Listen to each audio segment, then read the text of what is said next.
Good morning everybody. આપણે 10મા ચેપ્ટરમાં વ્યતિકરણની થિયરીનો અભ્યાસ કર્યો. હવે આ થિયરી ઉપરના અગત્યના સૂત્રોને આપણે જોઈ લઈએ તો આપણે જે કર્યું ભણ્યા છે એમાં વ્યતિકરણની સરેરાશ તીવ્રતા I બરાબર I1 plus I2 plus 2 times under root of I1 I2 into cos 5. બીજું સૂત્ર છે સહાયક વ્યતિકરણ માટેની શરતમાં પથ તફાવત ઇક્વલ ટુ n લેમડા. કળા તફાવતના સ્વરૂપમાં એની શરત છે એ છે કળા તફાવત ઇક્વલ ટુ 2n પાઈ. વિનાશક વ્યતિકરણ માટેની પથ તફાવતના સ્વરૂપમાં એની શરત છે એ છે 2n plus 1 into lambda by 2 અને કળા તફાવતના સ્વરૂપમાં 2n પ્લસ 1 ઇન્ટુ પાઈ. બે ક્રમિક પ્રકાશિત સલાકા વચ્ચેનું અંતર અથવા તો સલાકાની પહોળાઈ કે જેને બીટા કહીએ અને અંતર કહીએ તો x equal to lambda D upon D. અને એ જ રીતે બે ક્રમિક પ્રકાશિત અને અપ્રકાશિત સલાકા વચ્ચેનું અંતર એટલે અડધું થઈ જાય આનાથી એટલે x/2 equal to lambda D upon 2d. સલાકાની કોણીય પહોળાઈ theta equal to lambda upon D. આ બધા અગત્યના સૂત્રો પર હવે આધારિત આપણે ઉદાહરણ અને સ્વાધ્યાયના દાખલા જોઈએ કે જે વ્યતિકરણની થિયરી પર આધારિત છે. આ બધા સૂત્રો યાદ રાખવાના છે. આ થિયરી આ દાખલા અને MCQ માટે અગત્યના છે એટલે ડેઈલી જે 3 વખત લખવાનો આપણો નિયમ છે એ ચાલુ રાખજો. સૂત્ર આવડશે તો જ દાખલા અને MCQ આવડશે અને તો જ માર્ક્સ છે એ સારા આવી શકશે. તો ઉદાહરણ જોઈએ તો ઉદાહરણ 10.3. બે સ્લીટો વચ્ચેનું અંતર 1 મિલીમીટર અને પડદો 1 મીટર દૂર રાખવામાં આવેલ છે. જ્યારે 500 નેનોમીટર તરંગ લંબાઈનો બ્લુ ગ્રીન પ્રકાશ વાપરવામાં આવે ત્યારે સલાકાઓ વચ્ચેનું અંતર કેટલું હશે? સલાકા વચ્ચેનું અંતર એટલે x કહીએ કે બીટા કહીએ, હમણાં જે આપણે જોયું એ અનુસાર. અહીંયા જે આપણને કીધું છે એ બે સ્લીટ વચ્ચેનું અંતર એટલે કે small D equal to 1 millimetre મીટરમાં કન્વર્ટ કરીએ એટલે ઇન્ટુ 10⁻³ પડદા માટેનું અંતર છે એ કેપિટલ ડી એ 1 મીટર છે. તરંગ લંબાઈ લેમડા 500 નેનોમીટર એને આપણે મીટરમાં કન્વર્ટ કરીએ એટલે ઇન્ટુ 10⁻⁹ અને આ બે ઝીરો કેન્સલ કરીએ એટલે 5 ઇન્ટુ 10⁻⁷ મીટર થઈ જાય. આપણે આ સલાકાઓ વચ્ચેનું અંતર એટલે કે x આપણે શોધવાનું છે. તો x equal to lambda D upon D. કિંમતો મૂકી દઈએ. લેમડા એટલે 5 ઇન્ટુ 10⁻⁷, ડી એટલે 1 અપોન 1 ઇન્ટુ 10⁻3. આ -3 ઉપર આવે એટલે પ્લસ થઈ ગયા એટલે જવાબ આવશે 5 ઇન્ટુ 10⁻⁴ એટલે કે 0.5 ઇન્ટુ 10⁻³ મીટર. આ 10⁻³ ને રિમૂવ કરીએ તો મિલીમીટર થઈ જાય એટલે કે x ઇક્વલ ટુ 0.5 મિલીમીટર. તો એકદમ એવો સહેલો આ દાખલો છે. 2 માર્ક્સમાં આ પ્રકારના દાખલા છે એ પૂછી શકે છે. તો આ દાખલા આ પ્રકારના યાદ રાખો છો.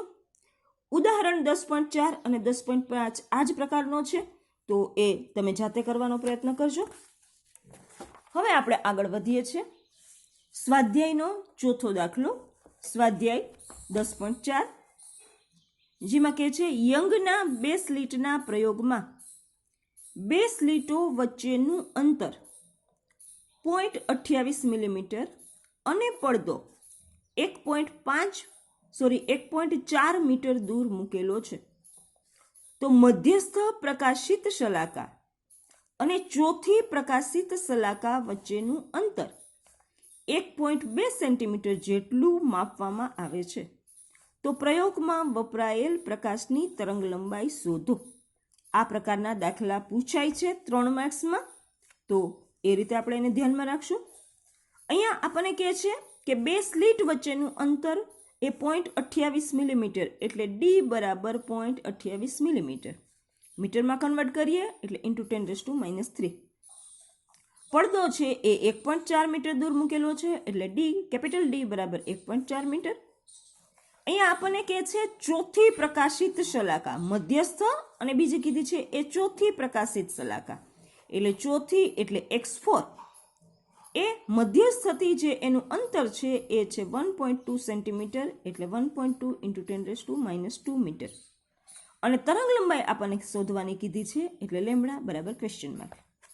તો આપણી પાસે nમી પ્રકાશિત શલાકાનું અંતર xn equal to n lambda D upon D.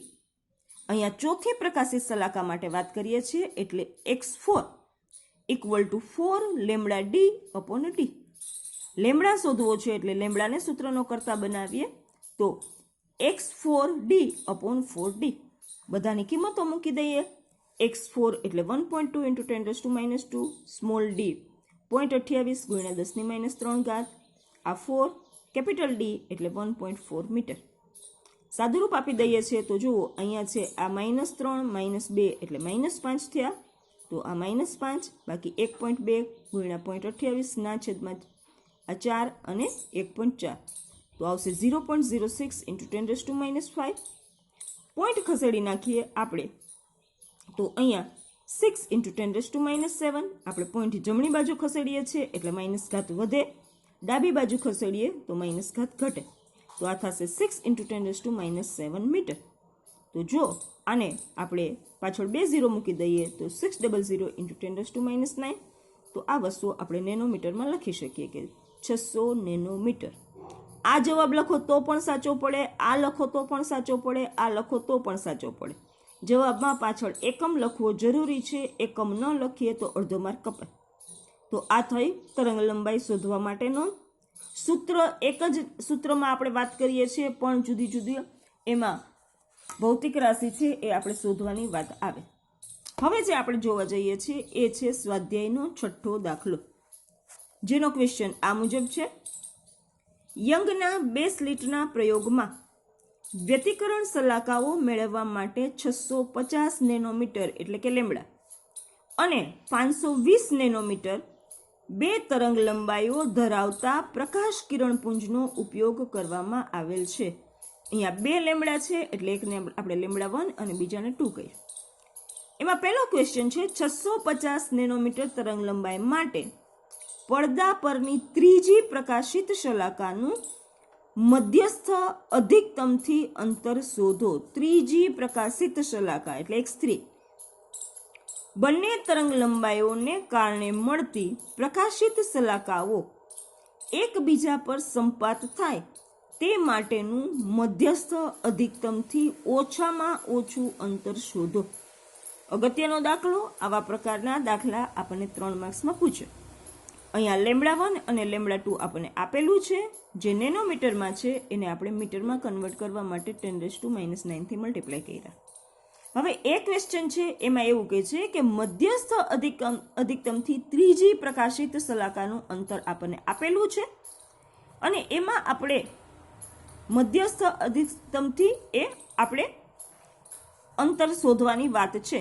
તો મધ્યસ્થ અધિકતમથી ત્રીજી પ્રકાશિત શલાકાનું અંતર એટલે x3 equal to 3 lambda 1d upon d. અહીંયા એક વસ્તુ ખાસ ધ્યાનમાં રાખવાની છે. અહીંયા આપણને જે ટેક્સ્ટ બુકમાં જે રકમ આપી છે એ રકમ અધૂરી છે. આ રકમ માટે જો આપણને પાછળ જે ટેક્સ્ટ બુકમાં આન્સર આપ્યો છે એ આન્સર લેવા માટે આપણે કેપિટલ D બરાબર 1.2 મીટર અને સ્મોલ d બરાબર 2 મિલીમીટર લેવું પડે. બરાબર, જે આપણને આપેલું નથી. ફરી પાછા જો તમે રકમમાં આવો તો રકમમાં આપણને શું આપેલું છે? તો રકમમાં માત્ર 2 લેમ્બડા આપેલા છે, લેમ્બડા 1 અને 2 આપેલું છે. અહીંયા આપણને આ લેમ્બડા 1 માટે એવું કહે છે કે પડદા પરની ત્રીજી પ્રકાશિત શલાકાનું મધ્યસ્થ અધિકતમથી અંતર શોધો. અંતર શોધો ઇટ મીન્સ કે આપણે આ x3 શોધવાનું છે. આપણને લેમ્બડા 1 આપેલું છે, આપણને આ કેપિટલ D અને સ્મોલ d નથી આપેલું. ટેક્સ્ટ બુકની પહેલી એડિશનમાં એની કિંમત નથી આપેલી. નવી એડિશન જો કોઈ પાસે હશે તો એમાં આ કિંમતો આપેલી હશે. તો હવે આપણે બાકીની બધી કિંમતો મૂકી દઈએ. 3 ઇન્ટુ 650 650 ગુણ્યા 10⁻³ આ capital D upon small d. તો સાદુરૂપ આપી દઈએ આ બધાનું. અહીંયા કેપિટલ D અને સ્મોલ d ની કિંમત મૂકી છે. કેપિટલ D એટલે 1.2, સ્મોલ d એટલે 2 ઇન્ટુ 10⁻3. સાદુરૂપ આપીએ છીએ તો આપણને 1170 ગુણ્યા 10⁻6 થશે. આપણે પાછળનો 0 કાઢીએ તો 117 ગુણ્યા 10⁻5 મીટર. અને therefore x3 equal to 1.17 millimetre થશે. તો અગત્યનો દાખલો. હજી એમાં આપણે બીજો ભાગ છે એ જોઈએ તો બી ભાગ આપણને કહે છે કે બેઓ જે આપણને આપ્યો છે, ફરી પાછો બીનો ક્વેશ્ચન જોઈ લઈએ તો બંને તરંગ લંબાઈઓને કારણે મળતી પ્રકાશિત શલાકાઓ એકબીજા ઉપર સંપાત થાય તે માટેનું મધ્યસ્થ અધિકતમથી ઓછામાં ઓછું અંતર શોધો. મતલબ કે આપણે બેનું અંતર શોધવાનું કહે છે અને બે તરંગ લંબાઈ માટેનું કહે છે અને એ પાછી એકબીજા ઉપર ઓવરલેપ થાય. તો એકબીજા ઉપર ઓવરલેપ ક્યારે થાય? તો કે બેનું અંતર સરખું થાય ત્યારે. તો એના માટે આપણે જોઈએ તો કે ધારો કે λ1 તરંગ લંબાઈ વાળા પ્રકાશની n1મી પ્રકાશિત શલાકા અને λ2 તરંગ લંબાઈ વાળા પ્રકાશની n1+1મી પ્રકાશિત શલાકા એ મધ્યસ્થ અધિકતમથી x અંતરે મળે છે. મતલબ કે બે સરખા, તો ત્યારે આપણે એ બેને સરખાવી શકીએ. તો xn1 ઇક્વલ ટુ xn+1 બે એકબીજા ઉપર ઓવરલેપ થાય એ ક્યારે થાય? તો કે બે માટેનું આ અંતર સરખું થાય. તો હવે બે માટે કિંમત મૂકી દઈએ. અહીંયા n1મી પ્રકાશિત શલાકા છે એટલે n1 λ1d અપોન d. અહીંયા n1+1 λ2d અપોન d. બે બાજુથી કેપિટલ D સ્મોલ d બે બાજુથી કેન્સલ થઈ જાય. તો n1 λ1 equal to n1+1 λ2. Therefore, λ1 upon λ2 equal to n1+1 upon n1.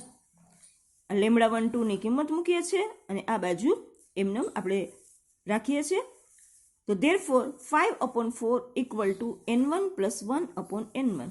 Cross ગુણાકાર કરીએ તો અહીંયા 5n1 equal to 4n1+4. આને આ બાજુથી આ બાજુ લઈએ તો 5 માંથી 4 જાય તો 1 એટલે કે n1 બરાબર 4.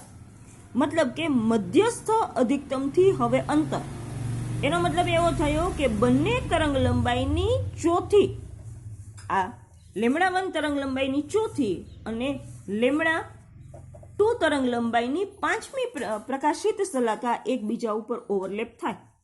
પણ એનું મધ્યસ્થ અધિકતમથી અંતર કેટલું? અંતર એટલે અહીંયા કોની આપણે વાત કરીએ છીએ? જો તમને સમજાવું તો આપણે ટેક્સ્ટબુકમાં પેલી આગલી થિયરી ભણ્યા એનો ત્યારે આપણે જોઈ લઈએ તો આ અંતરની વાત કરીએ છીએ. આ અંતર આપણે શોધવાનું છે. સપોઝ કે આ પી સ્થાન ઉપર એ બે એકબીજા ઉપર ઓવરલેપ થાય છે તો અહીંયા મધ્યસ્થ અધિકતમ કહેવાય. આ બરોબર વચ્ચે આવે છે એટલે આ મધ્યસ્થ અધિકતમ કહેવાય. ત્યાંથી આ આપણે અંતર શોધવાનું છે. અહીંયા એક સાથે બે અલગ અલગ તરંગ લંબાઈના પ્રકાશો આવે છે અને એ બેઉના અહીંયા એ શલાકા ઓવરલેપ થાય છે એ વાત આપણે છે. તો હવે એના માટે આપણે એ અંતર શોધવું છે. તો મધ્યસ્થ અધિકતમથી અંતર x બરાબર n1 λ1 d upon d. n1 એટલે ચોથી પ્રકાશિત શલાકા, λ1 650 ગુણ્યા 10⁻9 કેપિટલ D 1.2 અને છેદમાં સ્મોલ d 2 × 10⁻3.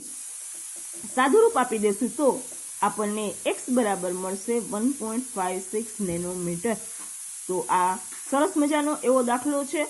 તો આ દાખલાને આપણે 3 થી 4 માર્કમાં પૂછાય છે તો એ રીતે આપણે એને ધ્યાનથી કરશું. હવે સ્વાધ્યાયનો આપણે 5મો દાખલો જોઈએ છીએ, જેનો ક્વેશ્ચન આ મુજબ છે.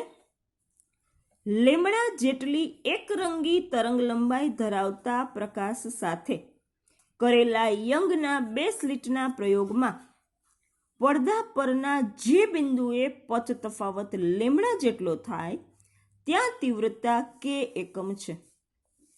જ્યાં પથ તફાવત λ/3 થાય તે બિંદુ આગળ પ્રકાશની તીવ્રતા કેટલી? જો ફરીવાર જોજો, અહીંયા શું કહે છે? લેમડા જેટલી તરંગ લંબાઈ ધરાવતો પ્રકાશ અને એમાં યંગના 2 સ્લિટમાં પ્રયોગમાં પડદા પરના બિંદુએ પથ તફાવત પણ કેટલો છે? લેમડા જેટલો. અને ત્યારે તીવ્રતા k જેટલી છે. જ્યારે પથ તફાવત λ/3 થાય ત્યારે તીવ્રતા શોધવાનું કે છે. એટલે અહીંયા પથ તફાવત લેમડા ત્યારે તીવ્રતા I બરાબર k અને જ્યારે પથ તફાવત એ 2λ/3 ત્યારે તીવ્રતા I ડેશ બરાબર k ડેશ કે જે આપણે શોધવાનું છે. ખ્યાલ આવે છે? તો હવે અહીંયા પથ તફાવત લેમડા ઇક્વલ ટુ 2π કળા તફાવત. જો આપણે અહીંયા પથ તફાવત અને કળા તફાવતને કમ્પેર કરીએ છીએ, એટલે કે પથ તફાવત જ્યારે લેમડા હોય ત્યારે આપણને ખ્યાલ છે કળા તફાવત કેટલો થાય 2π. તમે આપણે જોઈએ તો આપણે જે વેવ જોતા હતા આ રીતે આમથી આમ તરંગ હોય આમ, બરાબર? તો આખા તરંગ માટેની એની તરંગ લંબાઈ કેટલી થાય તો કે લેમડા, એટલે એનો પથ તફાવત થયો. અને ત્યાં અહીંથી અહીં સુધી આપણે આમ પહોંચીએ તો ત્યાં એનો કળા તફાવત કેટલો થઈ જાય 2π. ખ્યાલ આવે છે હું શું કહેવા માંગુ છું? એ વસ્તુ આ આપણે 11મા ધોરણમાં ભણીને આવ્યા છે, તો હું માનું છું કે એ વસ્તુ ત્યાં તમને પાછું યાદ હશે કે પથ તફાવત અને કળા તફાવત શું છે. ધેરફોર 5 બરાબર 2π, 5 એટલે કળા તફાવત. ધેરફોર 5' બરાબર 2π by lambda into lambda by 3. જુઓ અહીંયા કળા તફાવત 2π બાય લેમડા ઇન્ટુ પથ તફાવત. અહીંયા જુઓ આ બેને આ પથ તફાવત લેમડા બરાબર 2π કળા તફાવત. ધેરફોર આ 2π બાય લેમડા, બરાબર? સમજો આ વસ્તુ. અને ત્યારે આપણને શું મળે છે એ આપણને પથ તફાવતના અનુસંધાનમાં. ધેરફોર 5' બરાબર 2π by lambda into lambda upon 3. એટલે લેમડા લેમડા કેન્સલ, એટલે 5' બરાબર 2π બાય 3 રેડિયન.